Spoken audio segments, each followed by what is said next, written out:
उत्तराखंड में चुनाव आयोग की क्या क्या तैयारियां हैं, इसको लेकर हम इस समय यहाँ पहुँचे हैं चुनाव आयोग के कंट्रोल रूम में। इस बार के निर्वाचन में 11,729 पोलिंग स्टेशंस का चयन किया गया है। जहाँ जहाँ पे वोटिंग परसेंटेज कम आती है, विशेष रूप से गढ़वाल और अल्मोड़ा पार्लियामेंट्री कॉन्स्टिट्यूंसी में, वहाँ पर हम लोग प्रयास कर रहे हैं कि हर वोटर तक पहुँच बनाने के लिए हम लोगों ने शपथ का भी कार्यक्रम किया था। पूरे राज्य में 50 लाख से अधिक मतदाताओं ने वोटर शपथ लिया हुआ है, मतदान के लिए शपथ ली हुई है और हम यकीन रखते हैं कि ये सभी लोग मतदान के दिवस पर आगे आएंगे। घर से मतदान करने की जो सुविधा उपलब्ध कराई गई है 85 ईयर से अधिक के मतदाताओं को और दिव्यांग मतदाताओं को, ये भी एक महत्वपूर्ण योगदान हो सकता है इस लक्ष्य को हासिल करने। लोकसभा चुनाव के जो फर्स्ट फेज़ के तहत जो पोलिंग होनी है उत्तराखंड में 19 अप्रैल को मतदान किए जाएंगे और इसको लेकर तमाम पॉलिटिकल पार्टीज़ जो हैं वो अपनी तैयारियों में जुटी हैं। इसके साथ साथ जो चुनाव आयोग है वो भी अपनी तरफ से पूरी जोड़ तोड़ मेहनत कर रहा है और चुनाव आयोग के आगे काफ़ी बड़ा टास्क है, क्योंकि जो क्षेत्र होता है देश का वो काफ़ी बड़ा है और उसमें मैनेजमेंट को लेकर कई तरह के चैलेंजेस जो हैं वो चुनाव आयोग के सामने आते हैं। उत्तराखंड में चुनाव आयोग की क्या क्या तैयारियां हैं, इसको लेकर हम इस समय यहाँ पहुँचे हैं चुनाव आयोग के कंट्रोल रूम में। मेरे पीछे आप देख सकते हैं यहाँ तमाम स्टाफ है, यहाँ पे हर तरह का डेटा तैयार किया जा रहा है और इस डेटा को कंपाइल करके इन्फॉर्मेशन जो है वो अधिकारियों को दी जाती है, जिसके बाद अधिकारी जो हैं वो डिसीजंस ले रहे हैं। तमाम तरह की चीज़ें हैं, पोलिंग पार्टीज़ हैं, सुरक्षा को लेकर जो डेटा कंपाइल किया जा रहा है, वोटर्स को लेकर जो डेटा कंपाइल किया जा रहा है, प्लस यहाँ से मॉनिटरिंग भी लगातार जारी है। अधिक जानकारी के लिए हमारे साथ मौजूद हैं अपर मुख्य निर्वाचन अधिकारी विजय जोगदंडे जी, जो मतलब नज़दीकी से जो चुनाव को मॉनिटर कर रहे हैं और इस समय हर जो डेवलपमेंट्स हो रही हैं चुनाव को लेकर उस पर भी नज़र रखे हुए हैं। इनसे बातचीत करते हैं। सर, बहुत बहुत स्वागत है आपका आज तक पर। जी, थैंक यू। किस तरह से खास होने वाला है इस बार का चुनाव? क्या नए चीज़ें जो हैं, नए इनिशिएटिव्स जो हैं वो चुनाव आयोग लेकर आया है और किस तरह से देख रहे हैं आप? देखिए, इस बार के निर्वाचन में 11,729 पोलिंग स्टेशंस का चयन किया गया है, जहां पर मतदान किया जाएगा। इस बार के जो विशेष उपक्रम है उसमें वेबकास्टिंग जो होगा वो 5,892 पोलिंग स्टेशन पे किया जाएगा, जो कि हमारे कुल मतदान केंद्रों से 50% से अधिक हम कर रहे हैं। और सभी पोलिंग स्टेशन का जो वेबकास्टिंग होगी उसके लिए डिस्ट्रिक्ट लेवल पे और राज्य स्तर पे एक कंट्रोल रूम तैयार किया जाएगा, जिसका लाइव स्ट्रीमिंग हम इसको देख सकते हैं और हमारे साथ में जो भी अन्य मीडिया पर्सन्स हो सकते हैं या पॉलिटिकल पार्टीज होती है वो भी इसको देख सकते हैं। इसके अलावा हर एक पोलिंग पार्टी के लिए हम लोगों ने booth level health management plan तैयार किया हुआ है, जिसमें हम लोग ये प्रयास कर रहे हैं कि पोलिंग पार्टी को अपने नज़दीकी प्राथमिक स्वास्थ्य केंद्र, उसका कॉन्टैक्ट नंबर, वहाँ के डॉक्टर्स की जानकारी, साथ में वहाँ पे जो सामुदायिक स्वास्थ्य केंद्र होगा वहाँ से नज़दीकी पुलिस स्टेशन का नंबर, वहाँ से नज़दीकी अग्निशमन केंद्र का नंबर और वहाँ से जो भी नियरेस्ट एम्बुलेंस अवेलेबल होती है उसकी जानकारी अवेलेबल हो सकती है और आपातकालीन स्थिति में उसका प्रयोग करने के लिए भी उनको सहायता उपलब्ध कराई जाएगी। हम पूरा प्रयास कर रहे हैं कि जितने भी हमारे मतदान कार्मिक होंगे इनको कैशलेस ट्रीटमेंट भी उपलब्ध कराया जाए। उसका जो जियो है हमने जारी कर दिया गया है। इस बार के कैशलेस ट्रीटमेंट का जो जियो जारी किया गया, इसमें राज्य के भीतर के कर्मचारी और राज्य के बाहर के कर्मचारी दोनों को कवर किया जाएगा। ये विशेष प्रावधान इस बार के जियो में किया गया है। जैसे पोलिंग पार्टीज़ के लिए आपने जो हेल्थ सर्विसेज हैं वो सपोर्ट के लिए आपने रखी हैं, जो मौजूदा चीफ इलेक्शन कमिश्नर हैं वो उत्तराखंड आए थे और ट्रैक करके दुमका भी गए थे और उसके बाद उन्होंने ऑनरेरियम बढ़ाने की भी बात कही थी, तो उसको लेकर कुछ फैसले किए गए हैं चुनाव आयोग की तरफ से? देखिए, जहाँ जहाँ पर निर्वाचन आयोग की एक टीम द्वारा विजिट किया गया है वहाँ पर सभी जगहों पर हमारी पोलिंग पार्टी के द्वारा मतदान बूथ स्थापित किया गया है। वहाँ की पोलिंग पार्टी को उचित ट्रेनिंग का भी व्यवस्था किया गया है। सभी मतदान केंद्र जो दूरस्थ क्षेत्र में स्थित है उनके लिए विशेष प्रयोजन किया जाता है। विशेष रूप से जैसे कि उत्तरकाशी जनपद के जो 11 पोलिंग स्टेशन हैं, जिसमें लिवाड़ी, फिताड़ी, ओसला जैसे महत्वपूर्ण पोलिंग स्टेशन है। पिथौरागढ़ जनपद का जो कनार पोलिंग स्टेशन है ये भी दुर्गम क्षेत्र में आता है। ये सभी 12 पोलिंग स्टेशन का जो मतदान दल होगा ये 3 दिन पूर्व प्रस्थान करेगा।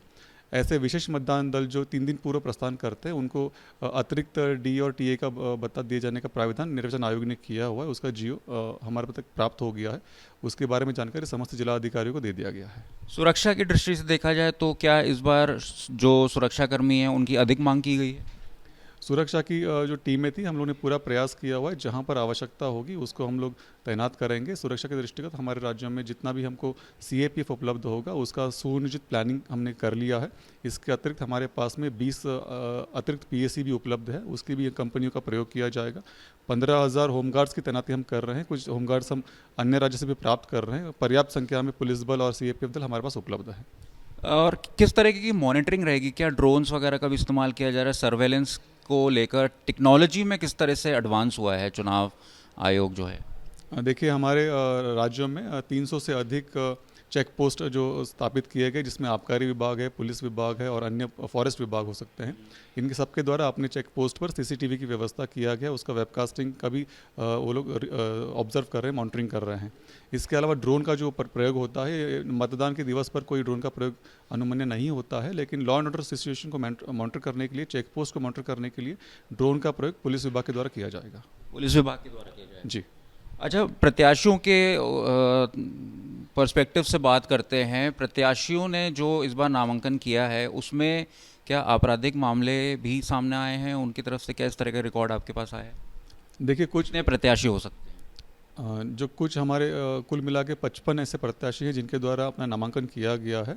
उसके पश्चात कुछ लोगों ने अपना आपराधिक घोषणा पत्र भी उसमें शामिल किया एफिडेविट के माध्यम से, जिन्होंने अपना आपराधिक विवरण दिया हुआ है, जिसमें अंडर ट्रायल केसेस भी हो सकते हैं या कन्विक्शन भी हो सकता है। उनको जो भी एफिडेविट के आधार पर they have to publish their criminal antecedents, उसकी कार्रवाई जनपद स्तर पर की जा रही है। सभी की जानकारी जो होती है one they submit the report हम आप तक उपलब्ध करा सकते हैं।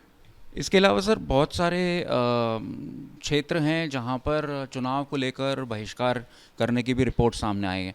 आप किस तरह से उनसे कांटेक्ट करते हैं, किस तरह से उनको मनाते हैं और कन्विंस करते हैं कि जो मत देना है, मतदान करना है, वो किया जाना चाहिए ताकि वोटिंग परसेंटेज बढ़ सके?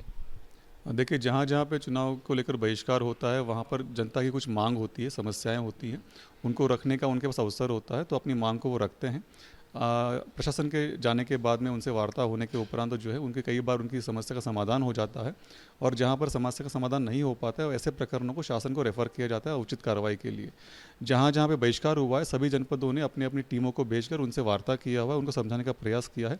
अधिकतम क्षेत्र में लोगों ने अपनी बात को स्वीकार किया है और उनको आश्वासित किया गया है कि जो भी आपका कार्य होगा उसको शासन को रेफर किया जाएगा, और अगर जनपद स्तर से करना संभव होगा उस पर कार्य प्रारंभ किया जाएगा।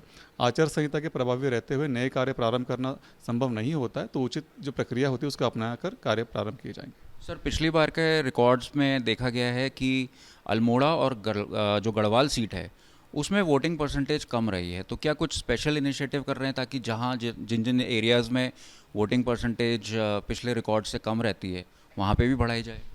जहाँ जहाँ पे वोटिंग परसेंटेज कम आती है, विशेष रूप से गढ़वाल और अल्मोड़ा पार्लियामेंट्री कॉन्स्टिट्यूंसी में, वहाँ पर हम लोग प्रयास कर रहे हैं कि हर वोटर तक पहुँच बनाने के लिए हम लोगों ने शपथ का भी कार्यक्रम किया था। पूरे राज्यों में 50 लाख से अधिक मतदाताओं ने वोटर शपथ लिया हुआ है, मतदान के लिए शपथ ली हुई है, और हम यकीन रखते हैं कि ये सभी लोग मतदान के दिवस पर आगे आएंगे।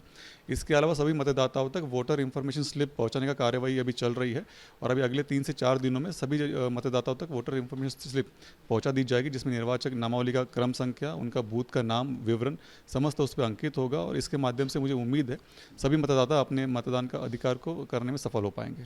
सर प्रत्याशियों को किस तरह की मॉनिटरिंग की जा रही है, किस तरह से प्रचार प्रसार कर सकते हैं, प्लस जो लास्ट डेट है प्रचार प्रसार करने की उसके बाद के क्या रिस्ट्रिक्शन?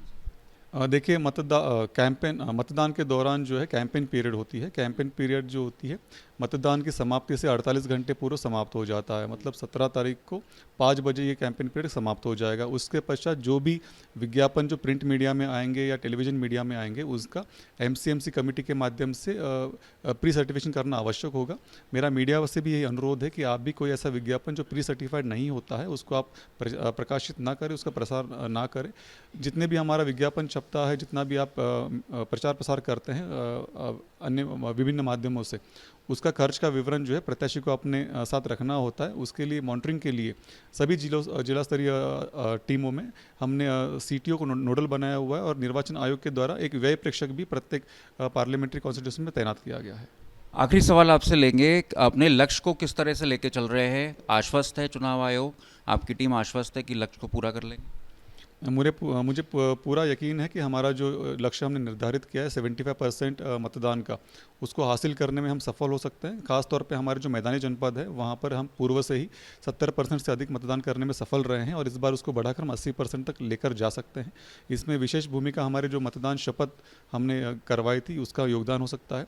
इसके अलावा जो बूथों पर हम लोगों ने अश्योर्ड मिनिमम फैसिलिटीज़ का व्यवस्था किया हुआ, जिसमें पेयजल, बिजली, शेड, रैंप, उसके वजह से भी काफ़ी अच्छा मतदान हो सकता है। घर से मतदान करने की जो सुविधा उपलब्ध कराई गई है 85 ईयर से अधिक के मतदाताओं को और दिव्यांग मतदाताओं को, ये भी एक महत्वपूर्ण योगदान हो सकता है इस लक्ष्य को हासिल करने में। बहुत बहुत धन्यवाद हमसे बात करने के लिए। जी, थैंक यू। तो हमारे साथ विजय जोगदंडे, जो कि अपर मुख्य निर्वाचन अधिकारी हैं चुनाव आयोग में उत्तराखंड में, जो है सारे चुनाव की जो गतिविधियां हैं उसको मॉनिटर कर रहे हैं। और उनका कहना है कि जो चुनाव आयोग है वो उत्तराखंड में जो 75% का टारगेट है उससे पूरा भी करेगा और उससे आगे भी बढ़ेगा। देहरादून से अंकित शर्मा, आज तक।